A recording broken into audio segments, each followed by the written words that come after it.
ឯកូនចៅចឹងដែរណាម្ដាយចាស់ហើយគាត់មិនអាចនៅជាមួយយើងយូរទេ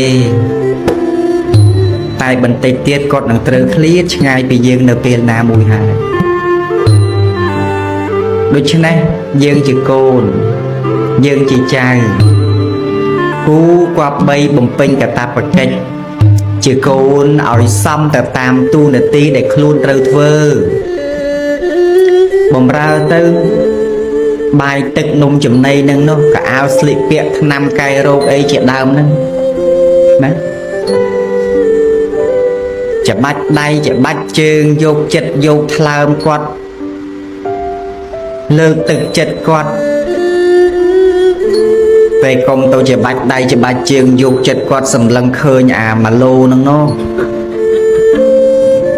កុំទៅច្បាច់ដៃច្បាច់ជើងចាំគាត់មើលថែគាត់សង្ឃឹមថាអាស្អីនៅមកតលឹងពីតលឹងហ្នឹងនោះកុំទៅសម្លឹងឃើញអាហ្នឹងមើលឲ្យបរិសុទ្ធ